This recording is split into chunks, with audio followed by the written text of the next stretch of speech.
Hi, నేను మీ సౌజన్యను. బాగున్నారా? నేనైతే చాలా బాగున్నాను.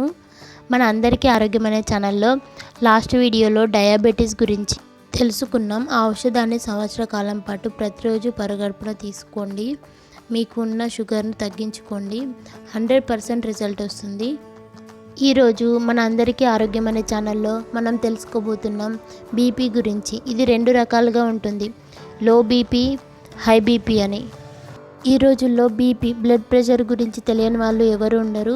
మన ఇండ్లలోనే చాలామంది బీపీతో బాధపడుతున్నారు.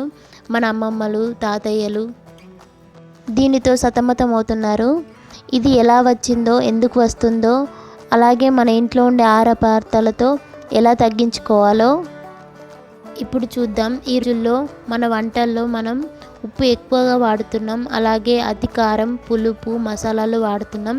ఇలా వాడటం వల్ల బీపీ వస్తుంది. ముఖ్యంగా ఉప్పు ఎక్కువగా వాడటం వల్ల బ్లడ్ ప్రెషర్ పెరుగుతుంది.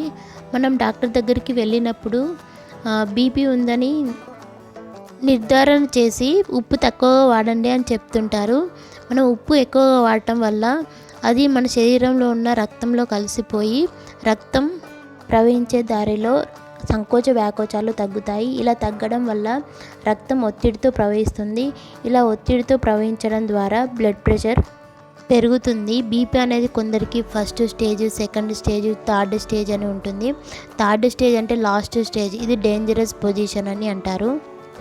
లాస్ట్ స్టేజ్ 180, 190, 200 ఉన్నప్పుడు అది ఎలా తగ్గించుకోవాలో ఇప్పుడు చూద్దాం. రాసుకోండి. 20 నుంచి 30 తులసి ఆకులు, వీలైతే కృష్ణ తులసి ఆకులను దంచి రసం తీసి ఆ వ్యక్తికి తాగించండి. అలాగే 20 నుంచి 30 తులసి లేదా కృష్ణ తులసి ఆకులను నమిలించి మింగించడం ద్వారా ఆ వ్యక్తికి బీపీ కంట్రోల్ అవుతుంది.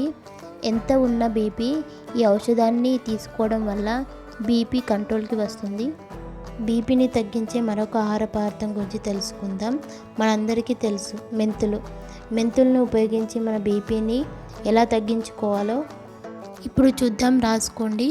1 చెంచాడు మెంతుల్ని 1 గ్లాస్ నీటిలో రాత్రి పడుకునే ముందు నానబెట్టాలి.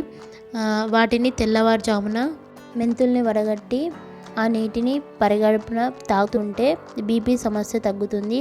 అలాగే బీపీతో వచ్చిన అన్ని సమస్యలు తగ్గుతాయి. ఒక చిన్న సలహా, మీ అల్పాహారంలో ఇడ్లీ, దోశ, వడ, పూరి అతి కారం, పులుపు, మసాలాలు వాడకుండా మొలకెత్తిన గింజలు, చద్దన్నం లాంటివి తీసుకోండి. మీ ఆరోగ్యాన్ని కాపాడుకోండి. ఈరోజు మన అందరికీ ఆరోగ్యమైన ఛానల్లో బ్యూటీ టిప్ ఏంటో తెలుసుకుందాం ఇప్పుడు. మీ ముఖము అందంగా నిగనిగలాడాలంటే 1 చెంచాడు కలమంద గుజ్జుకు 2-3 చుక్కల కొబ్బరి నూనెను కలిపి ప్రతిరోజు మర్దన చేయడం ద్వారా మీ ముఖం కాంతివంతంగా మెరిసిపోతూ ఉంటుంది. ఈ వీడియో మీకు నచ్చినట్లయితే లైక్ చేయండి, షేర్ చేయండి, సబ్స్క్రైబ్ చేయండి. అలాగే ఇలాంటి మరెన్నో వీడియోస్ మీరు పొందాలంటే నా ఛానల్లో పక్కనే ఉన్న బెల్ ఐకాన్ని క్లిక్ చేయండి. All viewers, thank you for watching my video.